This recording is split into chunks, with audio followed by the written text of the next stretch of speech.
Loi de programmation militaire, le gouvernement revendique une rupture avec les précédentes lois de programmation, mais dans la réalité, ce que l'on peut voir, c'est qu'il y a une véritable continuité. Aujourd'hui, la question de la hausse budgétaire n'est toujours pas n'est pas éclaircie après les débats en commission. L'essentiel de cette augmentation va prendre effet après 2023, c'est-à-dire hors du quinquennat actuellement. De la même manière, sur les 6 000 recrutements qui sont prévus, ce sont plus de la moitié qui arriveront après la fin du quinquennat, c'est-à-dire que l'on a réellement la volonté du gouvernement de faire peser sur les prochains gouvernements les engagements qu'ils prennent aujourd'hui. De la même manière, la décision du président, la décision du président seul de renouveler nos 2 forces de dissuasion, qu'elles soient océaniques ou aéroportées, introduit une augmentation du budget de 25 à 37 milliards d'euros sur la période de la LPM, et donc sont en grande partie les grands bénéficiaires des hausses budgétaires. De la même manière, l'introduction de l'enveloppe OPEX à plus de 1 milliard par an dans cette LPM grignote également les augmentations. On est donc réellement dans une opération d'affichage.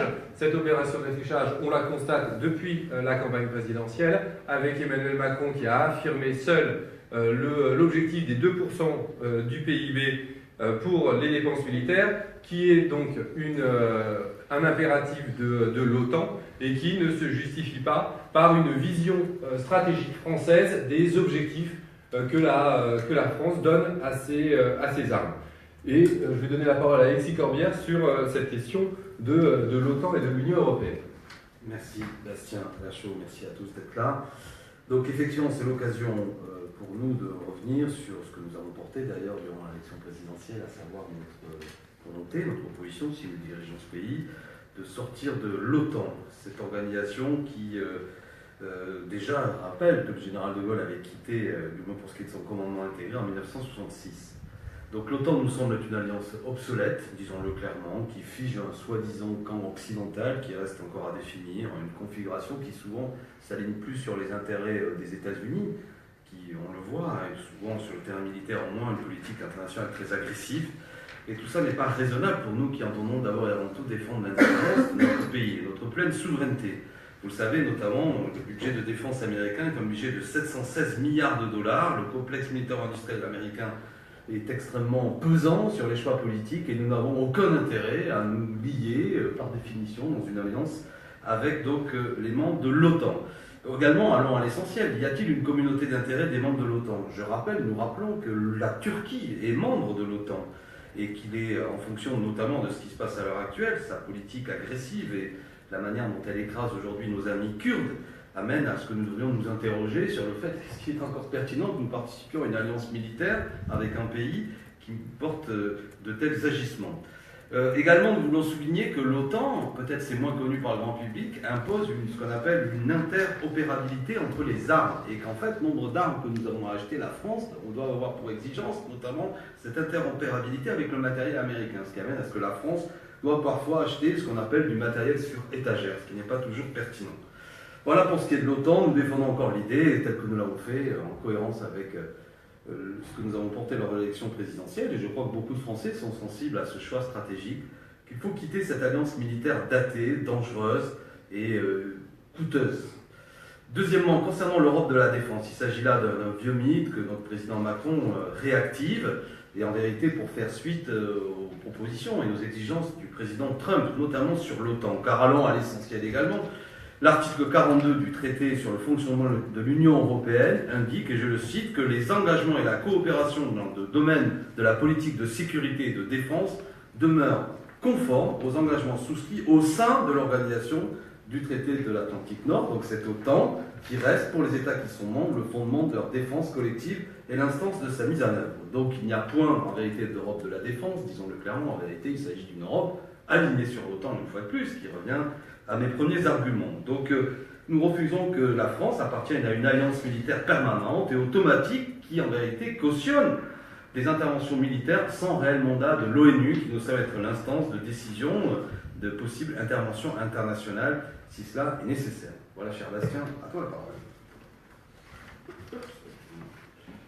Oui, de toute manière, cette LPM s'inscrit donc, comme Alexis l'a dit, dans le mirage de l'OTAN et de la défense européenne, et elle ne fait pas les véritables choix stratégiques nécessaires sur les enjeux d'une armée du XXIe siècle. La France, avec cette LPM, vise à se doter d'un matériel toujours plus technologique, toujours plus interconnecté, sans réellement prendre en compte les glissements, les modifications techniques, les remises en question qui ont lieu actuellement dans le domaine mondial, et refuse de trancher dans le vif, c'est-à-dire qu'on saupoudre des moyens un petit peu partout sans fixer réellement de vrais caps stratégiques. Ainsi, sur la question spatiale, la LPM prévoit juste trois satellites d'observation sans prendre en compte les véritables enjeux qui exercent aujourd'hui dans cet espace, dans cette zone extra-atmosphérique, parce que aujourd'hui on sait que nous sommes capables, que l'humanité est capable d'éclairer des satellites, de les déplacer, de les détruire depuis le sol. C'est-à-dire que nous avons une véritable course aux armements au sein de l'espace exo-atmosphérique. Et donc à partir de ce moment-là, nous devons prendre en compte ces éléments quand on sait que la population française utilise plusieurs centaines de satellites tous les jours dans sa vie quotidienne, et qu'il y a donc là une dépendance de la société face à cet espace qui est aujourd'hui peu pris en compte. La France, c'est également le deuxième espace maritime mondial, avec des territoires ultramarins sur l'ensemble des continents, avec la deuxième zone économique exclusive, donc avec des enjeux stratégiques de protection de ces espaces, qu'ils soient économiques, mais qu'ils soient bien évidemment écologiques, avec la protection de la biodiversité marine, qui, d'une certaine manière, incombe aux armées et à la marine en particulier. Et aujourd'hui, ce que l'on constate, c'est que les choix budgétaires qui sont faits dans cette LPM ne sont pas à la hauteur sur les questions maritimes. Le programme Maximar est revu à la baisse. Nous ne savons pas aujourd'hui si nous aurons des patrouilleurs sur l'ensemble de nos territoires ultramarins en permanence. Bref, la LPM préfère prévoir que la marine soit capable de mener trois opérations navales en parallèle, plutôt que d'assurer la souveraineté sur notre territoire maritime. On pourrait également prendre l'exemple de la cyberdéfense et de la cyberguerre. Aujourd'hui, tout le monde est d'accord, et d'ailleurs ce n'est pas nouveau, c'était déjà le cas dans le précédent livre blanc, pour dire que les questions cyber sont centrales parce qu'elles mettent en jeu les organismes d'intérêt vitaux, mais également l'organisation même de notre économie. Et donc, on a une société qui est de plus en plus dépendante, mais également vulnérable sur ces questions cyber. Et la seule réponse qui est faite, c'est de dire que nous allons faire quelques recrutements qui vont porter à 4000 le nombre de soldats dans ces aspects cyber, mais à l'échéance 2023. C'est-à-dire que l'on repousse encore la nécessité de se doter d'une véritable armée cyber pour répondre aux enjeux de ce temps. Enfin, sur la question du renseignement, là encore, l'humain arrivera, mais il arrivera après 2023 avec plus de 1500 recrutements, mais jusque-là, eh bien, on devra se fier ou au renseignement de nos alliés ou à la soumission transition au big data, c'est-à-dire qu'on va espérer que l'intelligence artificielle analyse les bonnes informations et recrache ce qui sera utile sans réellement prendre en compte les enjeux. Et donc, une fois qu'on a vu que la LPM refuse de se concentrer là-dessus, l'important c'est de rappeler la place des hommes et des femmes dans la défense du territoire et quelle place un vrai service national universel devrait prendre dans ces enjeux de défense. Merci à nouveau. Donc, vous avez compris que nous prévoyons d'aborder le service national universel qui, si vous avez étudié le dossier, est le grand absent finalement de cette LPM. Il y a là quelque chose qui est assez cocasse. Il faut dire que vous l'avez remarqué, ce SNU qui était annoncé de manière pétaradante durant la campagne d'Emmanuel Macron a été de cafouillage en cafouillage depuis cette rentrée parlementaire. Je dois dire qu'à ce stade, on n'a toujours pas compris si c'était facultatif, obligatoire, selon les déclarations des ministres, des parlements, etc.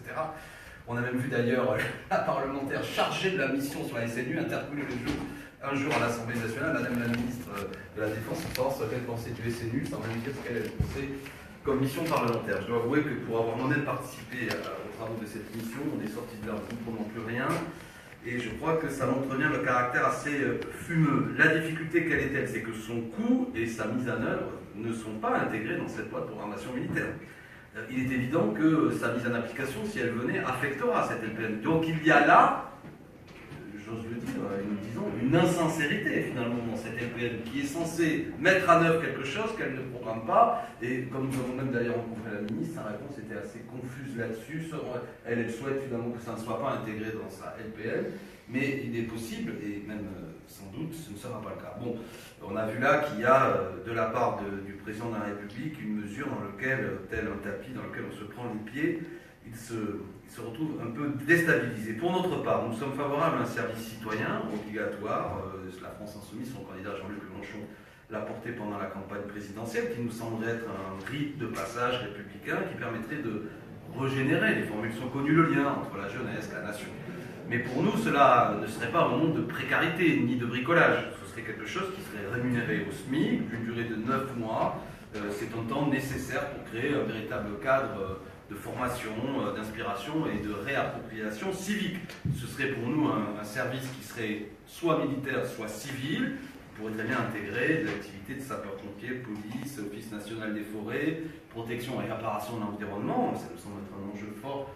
Puisque vous le savez, nous portons l'exigence d'une transition écologique, également pour être intégré à tout cela des associations qui sont labellisées comme étant d'intérêt général, d'éducation civique, etc., etc. À l'occasion de faire un bilan écriture et la formation notamment, et le passage gratuit, que si tous les jeunes qui m'écoutent l'entendent bien, le passage gratuit du permis de conduire, qui soulagerait beaucoup de familles.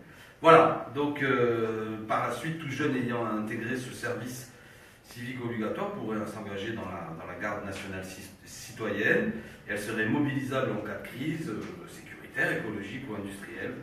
Et pour nous, ce service citoyen, cette garde nationale pourrait être un lieu et un moment d'apprentissage et de formation qui permettront le développement de compétences utiles aux missions des armées. Je pense notamment à la cyberdéfense, car Bastien pourrait détailler de quelle manière notamment la puissance étrangère est très forte en ce domaine de cyberdéfense, en raison précisément, c'est lui qui m'a expliqué ça, du fait qu'il y a un service national qui englobe toute la jeunesse et qui lui permet de disposer de tous les talents sur ce terrain. Voilà, je parlais notamment d'Israël, pour ceux qui n'auraient pas reconnu ce pays.